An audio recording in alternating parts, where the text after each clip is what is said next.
المدرسين وللصالح لهم. سيداتي أنساتي سادتي، منذ إنشاء مركز البحث في تدريس الرياضيات بأكادير في مارس 2003 ونحن في سلسلة من الأنشطة التربوية والتكوينية أبرزها يوم تكويني في بيداغوجية الجامعة خلال شهر جانفير 2003 بفائدة أساتذة التعليم العالي الذين تم تعيينهم في بداية السنة الماضية، وذلك بالتعاون مع كلية الآداب والعلوم الإنسانية بجامعة الزهور. والندوة حول الفنون كفاية 2004 بالتعاون مع مدرس الرياضيات في مركز ابن الرزاقي لتكوين مساكن التعليم الابتدائي، والمباراة الدولية الكبرى في مدينة أكادير التي عرفت تباري 1186 مرشحا من داخل الوطن وخارجه، تمت مكافأة 128 مليون. والجدير بالذكر أننا ننظم هذه السنة في المركز نفس المباراة بالتعاون مع جمعية البحث في بيداغوجية تدريس الرياضيات التي تدعم المركز بجانب نيابة وزارة التربية الوطنية بأكادير الثناء التي تشرف عليه وتدعمه بالوسائل المادية واللوجستيكية. وتجدون في الورقة المطوية التي سلمت لكم بعض التوضيحات الخاصة بكيفية المشاركة في هذه المباراة. وأود بهذه المناسبة أن أشكر مرة أخرى جميع المتعاونين مع المركز من إدارات وجمعيات وهيئات ومؤسسات القطاع الخاص التي لم تبخل خلال السنة الماضية في تقديم المساعدة والجوائز بفائدة المتبارين في المباراة الدولية الكبرى لمدينة أكادير، والذين يمكن التعرف عليهم لاحقا في موقع المركز في أكادير. أيها السادة والسيدات، في شهر أكتوبر الماضي تم تأسيس جمعية البحث في بيداغوجية تدريس الرياضيات في أربين، والتي يوجد مقرها بنيابة أكادير الثناء.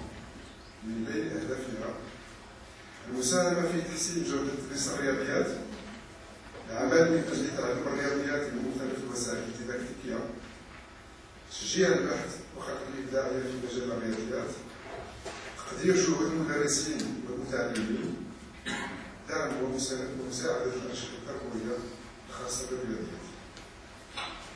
ويتكون مكتب الجمعية من فعاليات تربوية في مختلف الأسلاك التعليمية من الأولي إلى الجامعي، كلها غرضها أرباح لتحقيق الكثير لفائدة التلاميذ والمدرسين في تدريس وتعلم الرياضيات.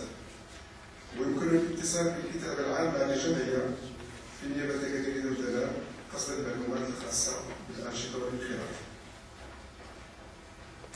وتعتبر ندوة اليوم من أولى الندوات التي ننظمها، مع العلم أننا قدمنا برنامجا لهذه السنة ستتعرفون عليه في وقت لاحق. واختيار الموضوع اليوم لن يكون عبثا، بل فرضة ظرفية في المجال التربوي عامة وفي تدريس الرياضيات خاصة، ويأتي في استجابة لما تحمله تقارير المجالس التعليمية للمؤسسات التربوية من مطالب التكوين. فنحن واعون في هذا الطلب، ونبني بحول الله تنظيم تكوين مستمر في المركز في توظيف الإعلانيات لكتابة النصوص الرياضية والبرمجة لفائدة الراغبين في ذلك. والمحاضر والمرشد في ندوة اليوم من الأهيار الترحيب في مجال التكنولوجيا الحديثة. شهاب الشرقاوي أستاذ التعليم العالي، حاصل على دكتوراه في الإعلاميات من جامعة بلاش باسكال، مدرس إعلاميات في المدرسة الوطنية للتجارة والتسيير منذ 1992، مؤسس ومسؤول عن برنامج تكوين مستمر في إعلاميات الدراسة كان سيرتيفيكات ديتيتور انفورماتيك ريزو. عضو في خلية تكوين مستمر ب UNCG المدرسة الوطنية للتجارة والتسيير. عضو في لجنة هندسة البيداغوجية للتكوين. عضو مجلس الإدارة وعضو مركز البحث في تدريس الرياضيات في أكادير، وفي المكتب المسير لجمعية البحث في بيداغوجية تدريس الرياضيات. له عدة مؤلفات على الصعيد الوطني والدولي. ولمزيد من المعلومات على محاضرنا يمكن الاطلاع على سيرته الذاتية في صفحة الشرقاوي في موقع الجمعية على الإنترنت. يدرسنا الناس كذلك غني عن التعريف، فهو أستاذ التعليم العالي بكلية العلوم بجامعة الزهر، حصل على دكتوراه الثاني سنة 88 بجامعة تونس وسنتي بفرنسا بالدبلوم في مستقبل بلادنا، ونسأل بلادنا السادس والرابع عليه اسم المؤلف من الحسن والسلام عليكم ورحمة الله وبركاته.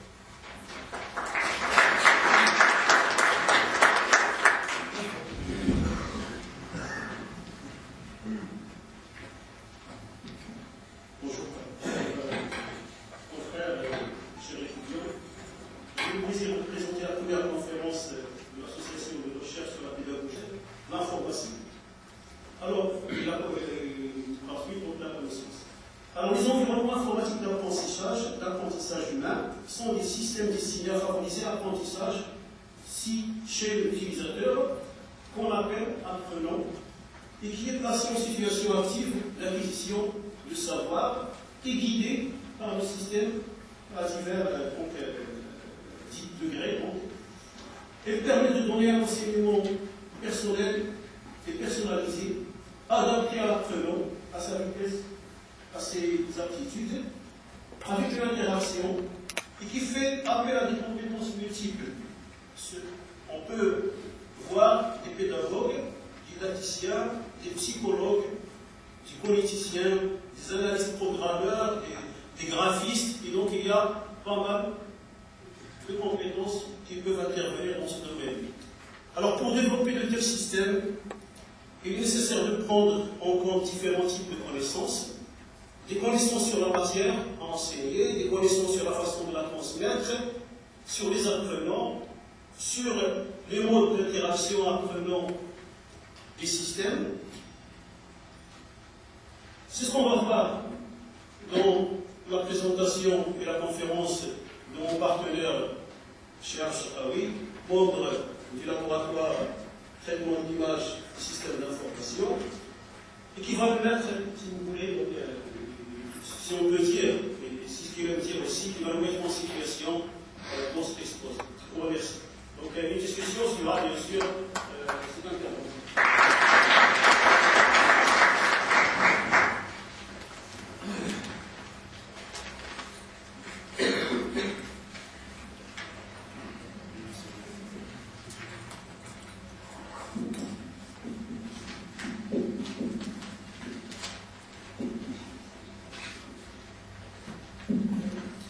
Alors bonjour mesdames et messieurs, et merci d'avoir répondu donc, à cet appel de l'ARPEM, qui est l'association de recherche sur l'enseignement, sur la pédagogie d'enseignement, donc des logiques de l'information et de la communication. Alors comme vous le savez bien, et je n'ai pas besoin donc, de le préciser, mais j'insiste pour le souligner, les technologies de l'information et de la communication nous envahissent tous les jours, à tous les endroits et à tout temps. Les technologies de l'information et de la communication, on les trouve dans le foyer. La plupart des gens maintenant ont des ordinateurs, des portables, des calculatrices programmables, etc. Les technologies de l'information et de la communication, on les trouve également dans les banques. Là où vous allez, il y a les technologies de l'information et de la communication.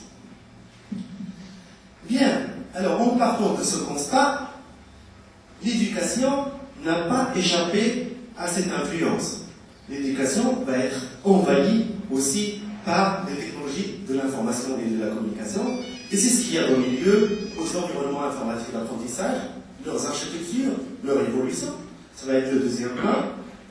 En troisième point, je vais essayer donc de présenter un cas particulier d'environnement informatique d'apprentissage. Ce sont des systèmes d'enseignement à distance. Comme vous le savez aujourd'hui, avec l'Internet, on peut être là et on peut étudier ailleurs. En quatrième point, je vais essayer de montrer quelques exemples donc, de logiciels qui existent, surtout dans l'enseignement des mathématiques. Et à la fin, et c'est peut-être là qu'il faudrait peut-être engager un vrai débat, quel va être le rôle de l'enseignant futur?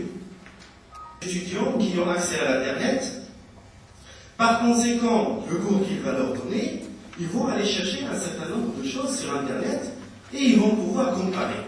Donc l'enseignant, il est en problématique, il va falloir résoudre cette problématique. Essayer de trouver un accord entre ce que trouve l'étudiant et ce que donne l'enseignant. Alors pourquoi l'éthique, justement, pourquoi les technologies de l'information et de la communication au niveau donc, des environnements informatiques d'apprentissage? Premièrement, le premier point, c'est que l'éthique nous offre de nouvelles situations d'apprentissage. Parmi les situations, on peut avoir des situations de découverte. On met l'étudiant sur un environnement, il va découvrir un certain nombre de choses. Prenez toujours en tête comme exemple l'Internet, mais ce serait partout. On ne peut pas réduire les environnements informatiques d'apprentissage à l'Internet. Ensuite, on peut le mettre dans un environnement où il peut résoudre des problèmes. Il peut effectuer du travail collaboratif avec ses pairs, par exemple, avec les autres étudiants, qui peuvent être... Alors, il y a des expériences qui ont été menées dans ce sens, entre le Canada et la France, des étudiants qui se trouvent au Canada, d'autres étudiants qui se trouvent en France, et puis il va y avoir un travail sur un projet. Ça, c'est très important, ça permet donc l'enrichissement et la favorisation de la transmission de la vraie connaissance. On peut trouver également des outils de simulation, surtout pour les physiciens, les chimistes, où on peut trouver un laboratoire qui est présenté sur l'ordinateur et l'étudiant peut construire un certain nombre de choses. À partir de là, également, on peut analyser l'action de l'apprenant. On peut savoir comment il se comporte, comment il réagit, quels sont ses problèmes, etc. Et c'est ce qu'on va voir tout à l'heure. L'éthique appliquée à l'éducation constitue aussi une variété d'instruments pour l'enseignant, parce que l'enseignant peut choisir. Il peut choisir différents éléments pour l'apprenant, parce que l'apprenant peut aussi choisir, il peut aller sur Internet, il peut trouver des choses, il peut effectuer des recherches.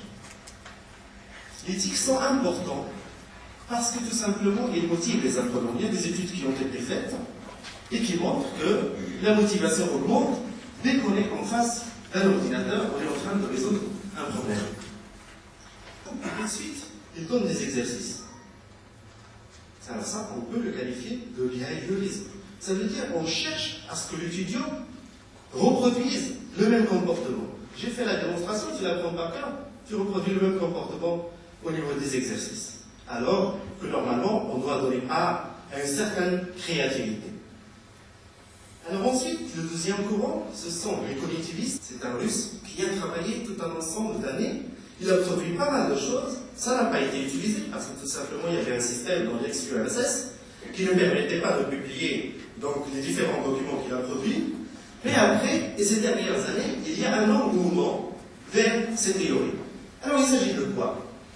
Il s'agit de l'apprentissage social. En fait, on apprend, je peux apprendre tout seul, mais j'apprendrai mieux si je suis dans un groupe, si je suis avec un enseignant, si je suis avec des pairs, si je suis avec un expert, etc. etc.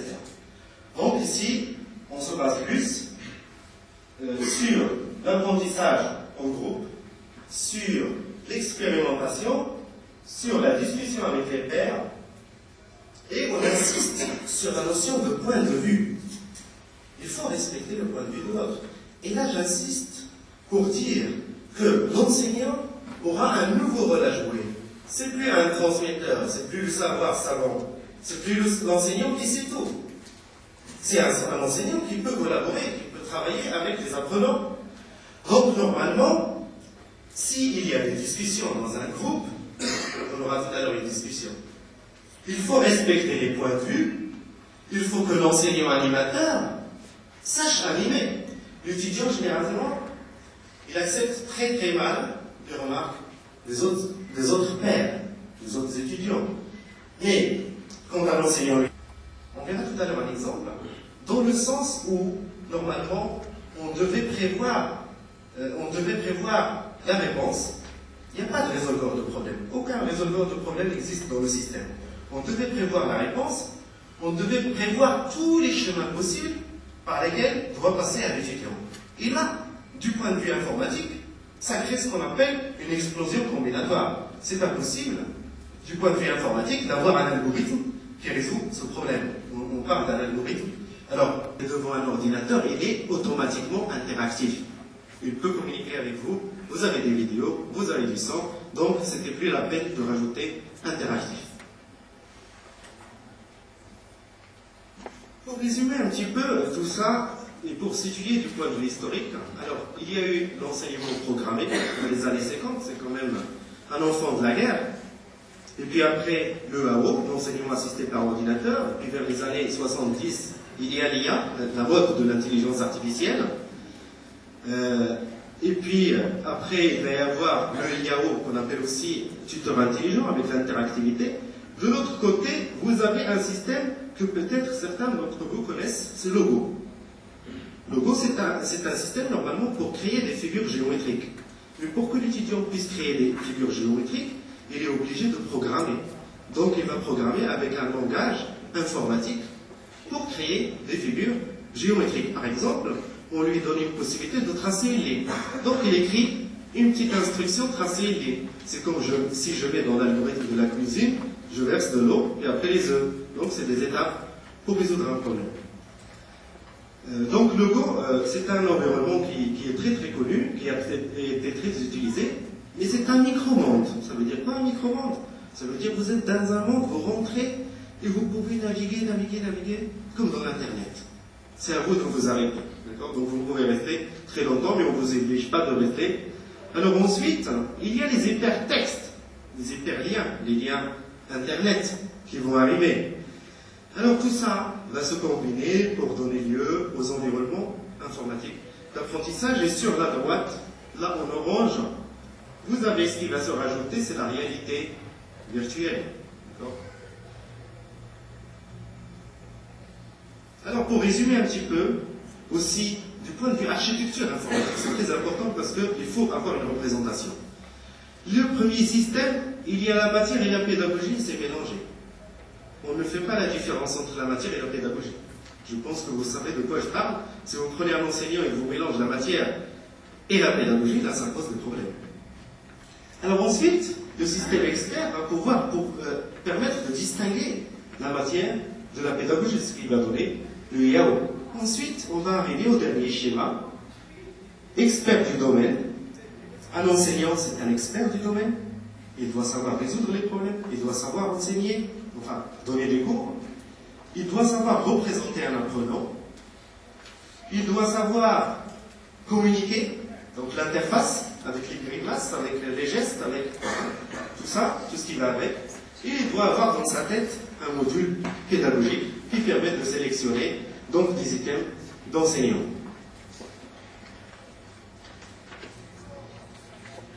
Alors ici, je vais passer un peu plus rapidement. C'est un schéma plus détaillé, si vous voulez, sur l'évolution des architectures. L'Internet va arriver, et on va arriver à la formation à distance. Bon, alors on s'est dit, aujourd'hui, on est très peuplé dans les universités, et ça coûte cher, il faut recruter des enseignants, on va utiliser l'enseignement à distance, mais il faut savoir l'utiliser correctement. Parce que, en fait, les gens ne savent pas que l'enseignement à distance, pour monter un dispositif d'enseignement à distance, ça coûte très cher. Il ne faut pas imaginer qu'on puisse faire un site internet qui contient des cours et des exercices, ça y est, on se dit qu'on a fait de l'enseignement à distance. C'est ce qu'on va essayer de voir ici. Donc un dispositif d'enseignement, un dispositif de formation ouverte et à distance, FOAD, c'est une organisation, c'est une ingénierie, et c'est tout un ensemble de recommandations. Alors, les grands courants actuels de la FOAD, il y a des gens qui se réfèrent aux documents. Donc ça veut dire le texte que vous avez, ou bien le texte que vous avez sur Internet. Il y a des gens qui se réfèrent à la technologie. Qu'est-ce qu'on va utiliser comme technologie? La visioconférence, les forums de discussion, le chat, le mail, quoi? Il y a des gens qui s'intéressent à l'activité pédagogique, et on va parler de ces gens qui s'intéressent à l'activité pédagogique.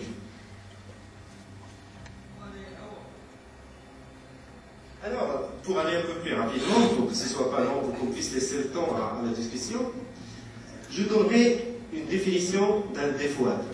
Un DFOAD est un ensemble, pas un ensemble cohérent, organisé, scénarisé.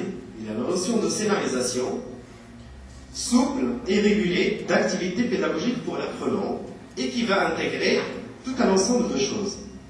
Quand on met un dispositif d'enseignement à distance, il faut de l'accompagnement. Il faut le tutorat pédagogique, il faut suivre les apprenants, savoir ce qu'ils font. Il faudrait animer, par exemple, des groupes avec des forums de discussion. C'est pas centré sur le lieu et c'est pas centré sur un contenu. Alors ça va être tout ça. Tout d'abord, il faudrait prendre en compte l'objectif de l'apprenant. Vous savez, quand un apprenant arrive dans une formation, il faudrait savoir pour quel objectif il arrive. Il faudrait aussi déterminer le type d'activité. Est-ce que c'est un chat, est-ce que c'est une visioconférence, etc. Également, l'espace, le temps. On va voir des exemples. Est-ce que c'est une activité individuelle, collective ou collaborative? Est-ce que c'est une activité qui utilise des technologies? Quelles technologies il utilise? Et puis, quel accompagnement mettre en place? Et enfin, quels sont les documents pédagogiques? Vous avez ici deux exemples d'activités. Exemple, alors, le type d'activité ici, c'est des travaux dirigés individuels, on précise, individuels, c'est pas collectif. L'objectif, c'est de résoudre une équation différentielle. Le 18 octobre, c'est bien précisé à quelle date. Il ne faut pas qu'il y ait une désorganisation de la formation, sinon ça ne réussit pas, la formation à distance. Avec 2 heures de travail, à la salle F824, on a comme moyen sujet des exercices, le polycopie du cours, plus l'Internet, l'accès à l'Internet. En plus, comme accompagnant, l'enseignant est là. Et on peut préparer aussi à distance. Alors une deuxième activité, une étude individuelle de documents. Alors l'objectif, c'est de positionner les pratiques existantes. La semaine numéro 24, etc., qui se fait à distance. Et les moyens, c'est des documents de cours. Il y a un tutorat collectif pendant la semaine. Il y a un forum thématique. Il y a une fréquence asked questions. L'accompagnement, c'est tout ça. C'est pas simple. Il faut accompagner l'étudiant du point de vue, ou l'apprenant, si vous voulez, du point de vue social. Il a peut-être des problèmes, il n'arrive pas à payer son loyer. Alors là, il ne va pas suivre. Il faut l'accompagner du point de vue technique, c'est le tutorat technique. Il ne sait pas utiliser le système, il ne sait pas rentrer dans la plateforme, il ne sait pas se connecter, il ne sait pas télécharger des choses. Bon. Il faudrait animer des forums, animer des choses, des conférences. Il faudrait une certaine expertise, il faut un tutorat pédagogique, il faut une orientation de l'apprenant. Il faut l'éthique, une institution, etc. Alors, quand on veut créer un DFOAD, normalement, on a une certaine architecture, on a une formation qui se compose de modules. Chaque module se compose de séquences, et chaque séquence se compose d'activités pédagogiques, comme je l'ai présenté tout à l'heure. Alors là aussi, il faudrait choisir quel type de scénario d'apprentissage. Est-ce que c'est du présentiel traditionnel, tous les étudiants sont là, l'enseignant est là, il leur présente les choses. Ou bien le présentiel enrichi, en utilisant le multimédia en présence. Ou bien le présentiel amélioré, avec certaines activités en aval ou en amont, donc du présentiel. Ou bien mixte, on utilise le présentiel et à distance. On les met à distance, puis de temps en temps, on leur téléphone, on leur écrit un courrier électronique pour leur dire « Venez, on va faire un regroupement pour faire le bilan ». Et puis, le tout à distance. Mais le tout à distance, c'est pas simple. Il faut savoir le gérer correctement. Alors moi, je dirais, les choses qui sont en rouge, c'est tout ce qu'on peut peut-être commencer par faire au niveau du Maroc, parce que déjà, il faut que les institutions suivent, il faut avoir le matériel, etc., etc. Normalement, un DFOAD, un dispositif de formation à distance, c'est une représentation visuelle. Il faut que l'apprenant sache ce qu'il a à n'importe quel moment. Par exemple, en rouge, il a 4 heures. Alors s'il se déroule sur la semaine 2, la semaine 3, il est 4 heures. C'est une étude de document. Par exemple, en bleu, il a 2 heures sur la semaine 7, et c'est une conférence. Ainsi de suite. Donc il doit avoir un tableau bien dressé des différentes activités Comme ça, il peut se repérer. En fait, c'est ce qu'on appelle chez nous, dans l'enseignement classique, si vous voulez un petit peu, l'emploi du temps. Mais vous savez, il y a des choses qui se passent dans les emplois du temps. Pour créer un dispositif comme ceci, normalement, il faudrait prendre en compte un certain nombre de contraintes. Quel est le nombre d'apprenants? Est-ce que c'est 6, 7? Si vous avez un grand groupe, par exemple de 240 apprenants, avec un seul enseignant, vous imaginez si un enseignant doit répondre à 240 messages électroniques par semaine, avec toutes les tâches qu'il a à faire, c'est pas simple. Donc normalement, il faut tout un dispositif bien ficelé avec des gens, des tuteurs, c'est ce qu'on appelle des tuteurs, qui vont pouvoir travailler et aider l'enseignant responsable de la matière. Là, on doit étudier la dispersion géographique, l'espace principal de formation, le temps, le format pédagogique global, les ressources, et puis le public. Est-ce que le public à qui on va enseigner est un public autonome? Il se débrouille tout seul. Ou bien, quand il a un problème, ça y est, il est perdu, il abandonne. Les niveaux de motivation et le degré d'urgence. Parce qu'un élève peut très bien être motivé au départ, mais il suffit qu'il envoie un courrier électronique à son enseignant, il lui répond 2 semaines après. Alors vous imaginez un petit peu ce que ça puisse faire sur donc sa tâche d'apprentissage. Alors, sélectionnez les supports techniques pour obtenir le support de votre administration. Ça, c'est très important. Vérifiez la mise à jour des technologies parce que ça évolue très très vite. Interrogez les étudiants et explorez leur expertise. Ils peuvent ramener des logiciels, ils peuvent ramener des choses. Être souple. Il faut que l'enseignant soit souple et prêt au changement. Autrement dit, il faudrait qu'il accepte la formation lui-même d'aller se former. Voilà, je vous remercie. Mais je présente tout de suite les logiciels.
Oui, on l'a vidé avant. On l'a vidé avant.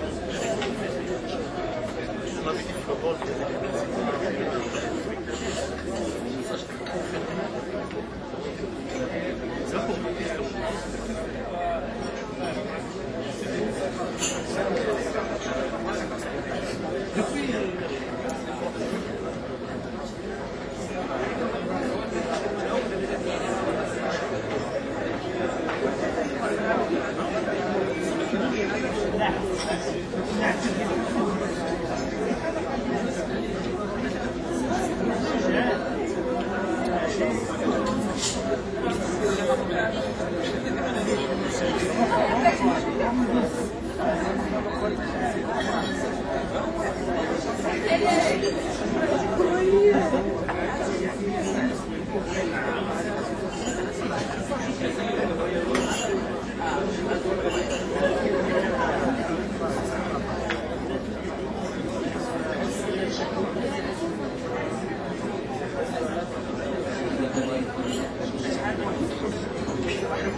كون على السوشيال ميديا انا نجيب معايا واحد الديزل وحتى انا كنت معايا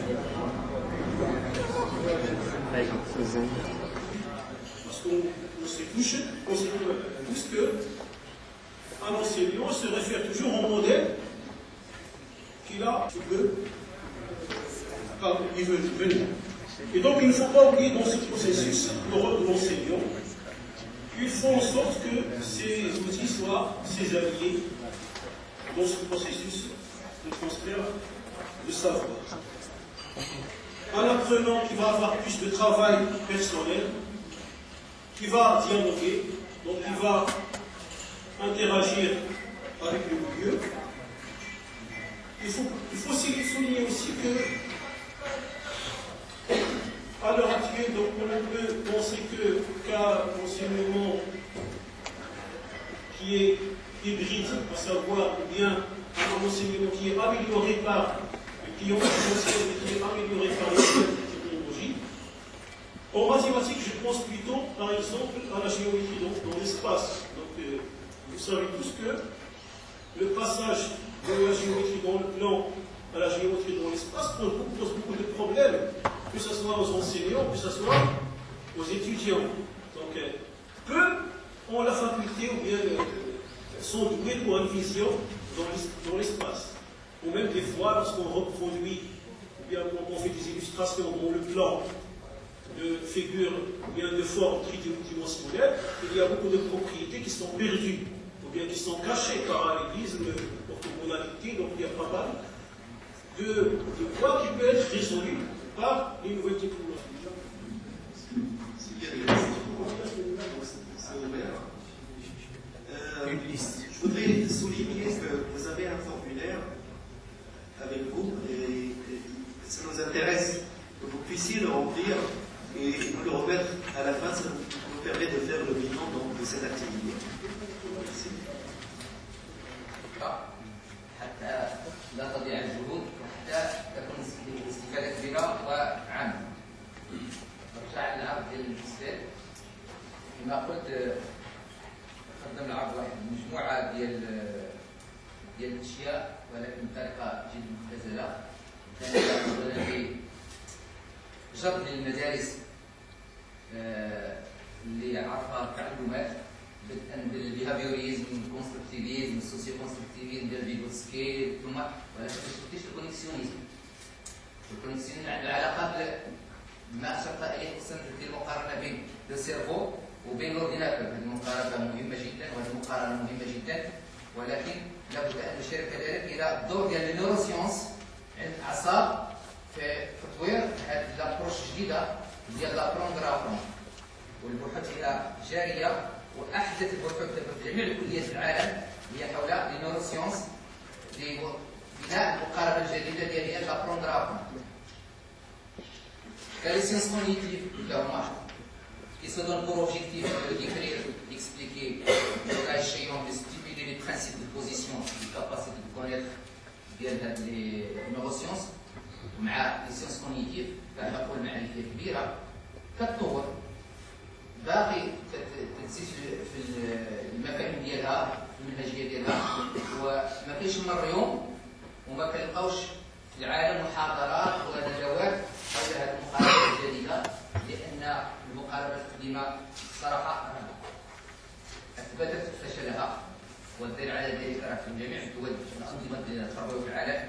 درت البيداغوجيا التقليديه كتفرز غير المظاهر المشينه، الغش، العنف ضد المدرس، ضد المؤسسه، كان بيناتهم، وبالتالي خص العمليه ديال التعلم كنقول العمليه التعليميه لان كنجوجوهم ولكن كنعرفوهم.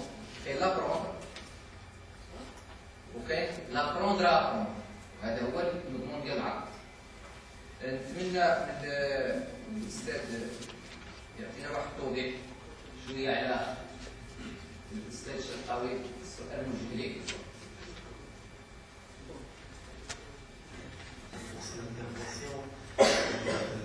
Depuis d'avoir souligné l'importance des neurosciences, effectivement, il y a déjà du travail sur ce centre, sur ce champ de recherche, mais il faudrait encore qu'on puisse suivre.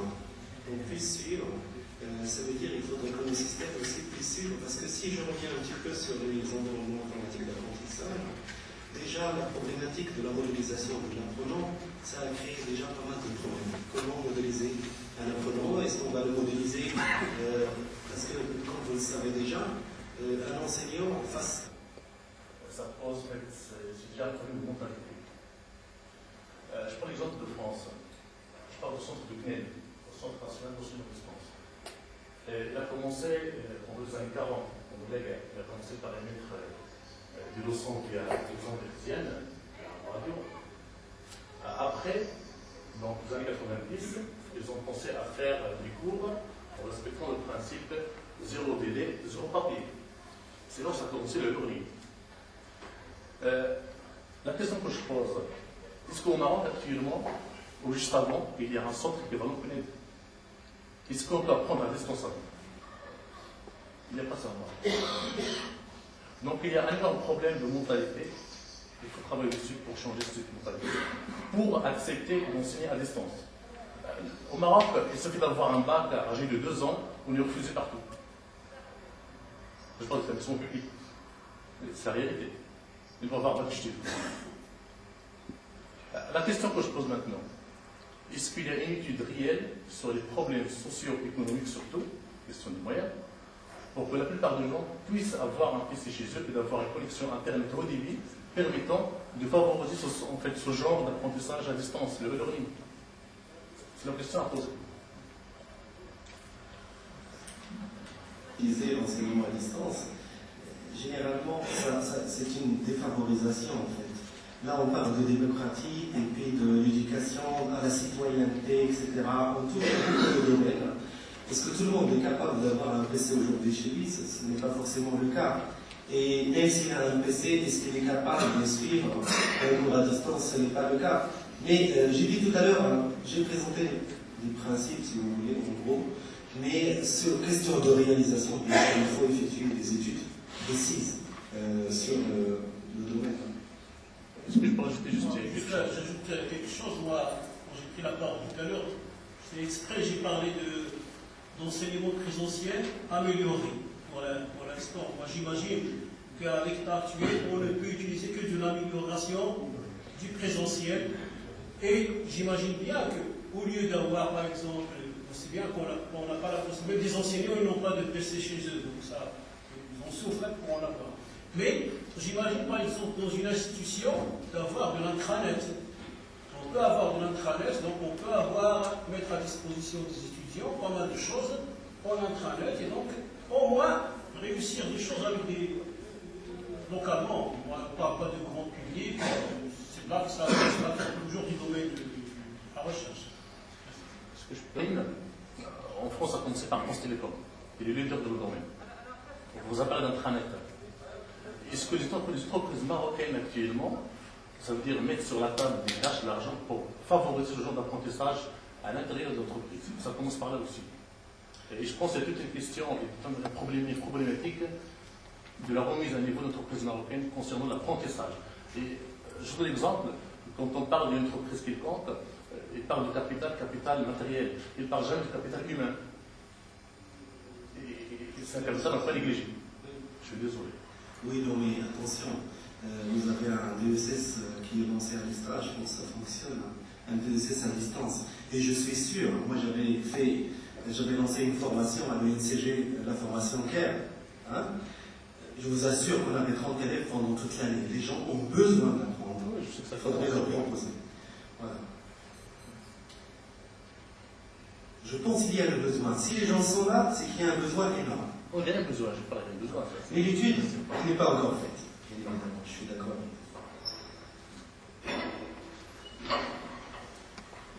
Favoriser le rôle de l'enseignant. Mais si je peux faire un opinion,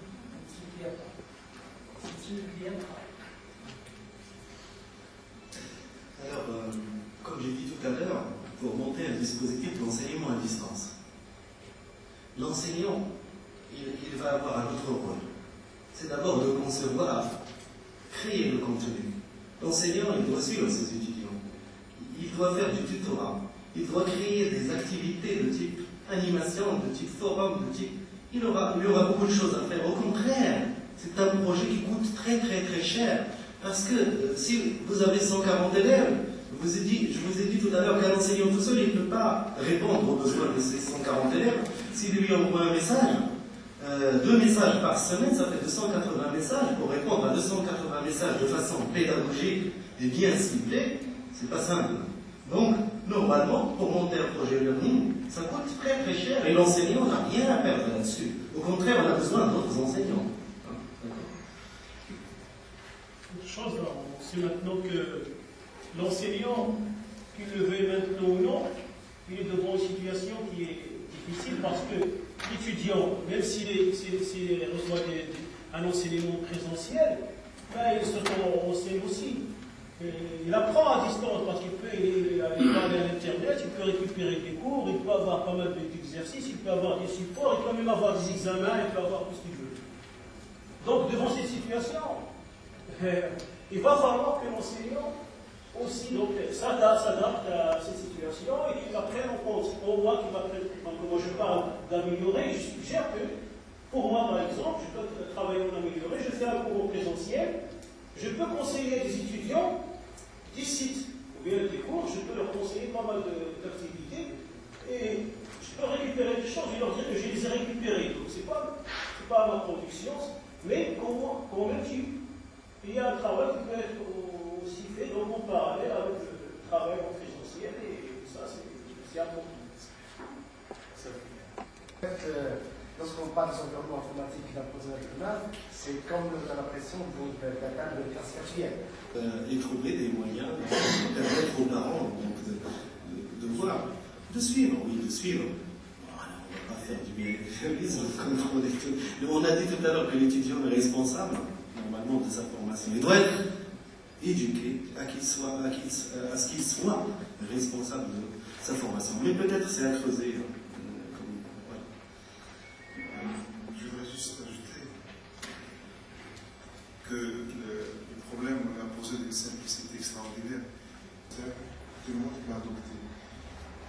Et je vois la résistance d'abord des enseignants à tout ce qui est innovateur. Il faut me laisser parce que moi j'ai déjà du mal à assumer cette tâche que j'ai. Et si vous m'ajoutez encore plus, dans l'état où je suis, je saurais à faire.